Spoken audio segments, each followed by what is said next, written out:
Este programa é livre para todos os públicos. O Senhor esteja convosco. Ele está no meio de nós. Proclamação do Evangelho de Jesus Cristo segundo Lucas. Glória a vós, Senhor. Aconteceu num dia de sábado que Jesus entrou na sinagoga e começou a ensinar. Aí havia um homem cuja mão direita era seca. Os mestres da lei e os fariseus o observavam para ver se Jesus iria curá-lo em dia de sábado e assim encontrarem motivo para acusá-lo. Jesus, porém, conhecendo seus pensamentos, disse ao homem da mão seca: levanta-te e fica aqui no meio. Ele se levantou e ficou de pé. Disse-lhes Jesus: eu vos pergunto, o que é permitido fazer no sábado? O bem ou o mal? Salvar uma vida ou deixar que se perca? Então Jesus olhou para todos os que estavam ao seu redor e disse ao homem: estende a tua mão. O homem assim o fez e sua mão ficou curada. Eles ficaram com muita raiva e começaram a discutir entre si sobre o que poderiam fazer contra Jesus. Palavra da salvação. Glória a vós, Senhor. Nesta primeira leitura que escutamos da carta de São Paulo aos Coríntios, vemos que tem um caso de imoralidade, uma pessoa que estava colocando a sua vida em ruínas. E São Paulo faz a seguinte exortação: em nome de Jesus, estando vós e eu espiritualmente reunidos, com o poder do Senhor nosso Jesus Cristo, entregamos tal homem a Satanás para a ruína da carne, com a finalidade de que o espírito seja salvo no dia do Senhor. Para entendermos essa primeira leitura e essa afirmação de São Paulo, é bom termos em mente, aqui eu penso que todos os que estão aqui no santuário e também os que acompanham em casa, têm mais ou menos noção do que é o processo de triagem. Quando você vai no posto médico, algum posto de saúde, ali no pronto-socorro, tem aquele processo de triagem. Então chegam algumas pessoas que têm alguns sintomas de alguma doença um pouco mais leve. E algumas que chegam ali que talvez estejam em estado mais grave. Então, essas que estão em estados mais graves têm prioridade para o atendimento. Então, se trata, neste processo de triagem, de separar cada um por prioridades. Então, se trata de ver as prioridades. São Paulo, nesta primeira leitura, vê que a prioridade neste homem é a salvação. Ser salvo é a prioridade.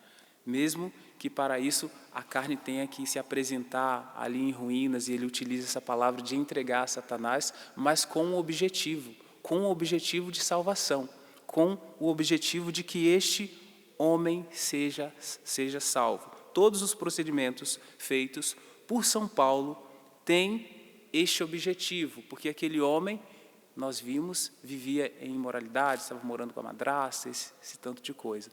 Então, é um colocar de lado, mas com o objetivo da salvação, com o objetivo de que este homem cresça na vida em Deus. E assim como São Paulo faz essa triagem, a partir daquilo que é mais urgente na vida daquele homem, o mais urgente é ser salvo, também nós, constantemente em nossa vida, precisamos dessa experiência de triagem. Triagem na nossa vida pessoal, triagem na nossa vida social, na nossa vida comunitária.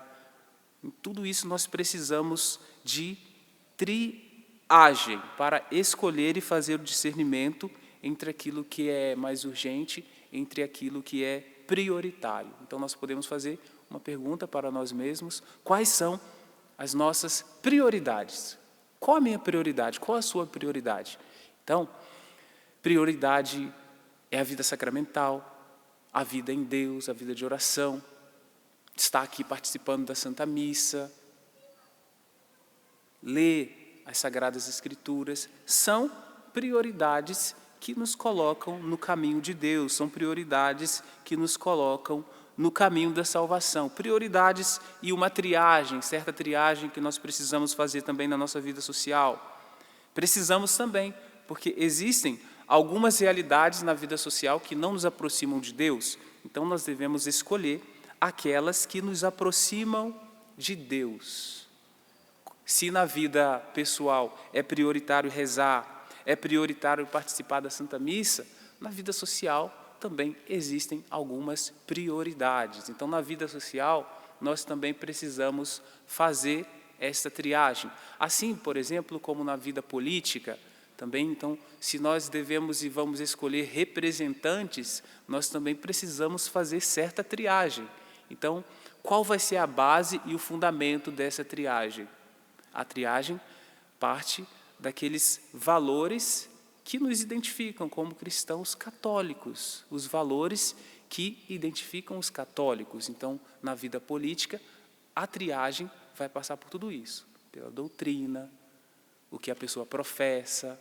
Não se trata só de dizer assim, sou católico, não, mas ver se, na realidade, se é genuíno o ser católico daquela pessoa, se professa o que a igreja professa, o que nós como católicos professamos também. Então, em tudo, está vendo? Na vida pessoal, na vida comunitária social, na vida política e tantas outras realidades, poderíamos dizer aqui que tem e temos que viver essa triagem para nos aproximarmos da salvação, da vida em Deus, da vida em Cristo. Que o Senhor nos ajude neste processo e nos ajude a vivermos assim como São Paulo, porque aqui é bem claro quando ele diz, tal homem, entregaram tal homem, a fim de que o Espírito seja salvo no dia do Senhor. Então, às vezes quando alguém vai confessar, vai lá no confessionário, no final o padre dá uma penitência.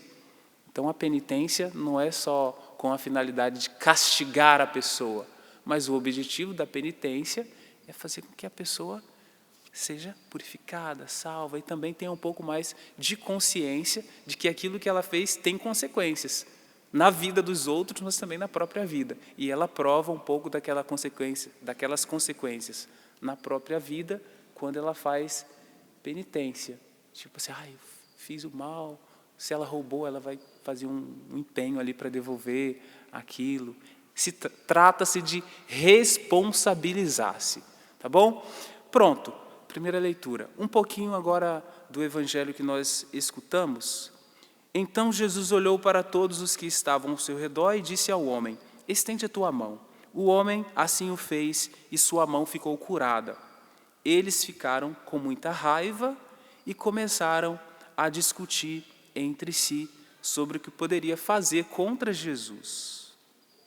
Se na primeira leitura nós vimos este exemplo de triagem, tendo em mente um posto médico, algo assim, penso que neste evangelho nós poderíamos também pensar, porque aqui nós estamos diante de um dilema, né?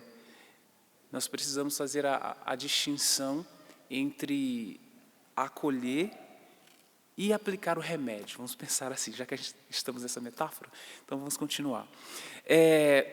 Acolher, vamos supor que você conheça, ou seja, uma pessoa que descobriu que tem um tumor, vamos supor, né? E para tratar esse tumor, você precisa fazer quimioterapia.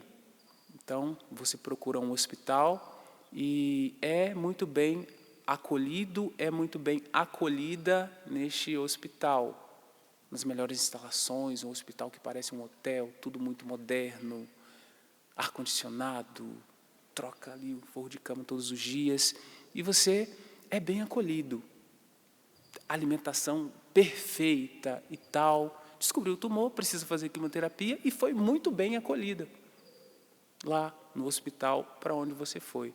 Só que teve uma boa acolhida. Venham todos para esse hospital. Você é acolhido aqui e tal. Mas, apesar de toda boa acolhida, não é aplicado o remédio que você precisa, a quimioterapia para fazer o tratamento. A pergunta que eu faço, vai adiantar? Aquela boa acolhida vai curar a pessoa? Não vai curar. Não vai curar. Então a pessoa vai ser muito bem acolhida, vai ser muito bem tratada, mas vai permanecer com a doença, vai permanecer com o tumor, porque ela precisa do remédio. Ela precisa do remédio. Então, Jesus, neste homem de mão seca, aplica aquele remédio que cura. E algumas pessoas, ao olharem para isso, ficam com raiva. Ficam com raiva porque Jesus fez o bem. Retornando a essa comparação do hospital, se pensarmos na nossa vida eclesial, a vida de igreja, então nós acolhemos também as pessoas na igreja, nós acolhemos as pessoas quando vêm para algum encontro. Só que acolher por si só não dá salvação. Não dá aquela salvação que São Paulo se preocupou com aquele homem quando fez a triagem, que é a realidade da primeira leitura. Então, nós acolhemos e aplicamos o remédio. E que remédio é esse? Nós falamos de conversão. A conversão é um remédio. Nós falamos da vida sacramental. É um remédio, a vida em Deus. A vida de oração, rezar o terço vai fazer bem para a pessoa, mas vai aplicar, vai ajudar no caminho de salvação também. Então não se trata só de acolher todo mundo. Então acolhe, mas não aplica a quimioterapia, o exemplo, né, que eu dei, não aplica o remédio, a pessoa vai continuar doente, mal comparando, vai continuar no pecado, a pessoa vai continuar numa vida longe de Deus, ainda que no hospital maravilhoso, com os melhores manjares, com os melhores alimentos, mas não tem aquilo que precisa. Porque o essencial é o remédio. Então, que aprendamos, como igreja, a viver a acolhida, mas também a não abandonar o remédio que dá a salvação às pessoas. O remédio da vida em Deus, da vida sacramental, confissões. Que o Senhor nos dê essa sabedoria para que vivamos assim. Porque é bonito falar só de acolhida. Acolhe, acolhe, acolhe, não aplica o remédio, permanece todo mundo doente. Morre doente. Morre sem salvação. A triagem foi mal feita. Que a graça do Senhor venha sobre nós, ao final desta homilia, alcance o nosso coração, gere reflexão, gere conversão, gere também aquele desejo de fazer uma triagem sobre nós mesmos para analisarmos as prioridades. Quais são as suas prioridades?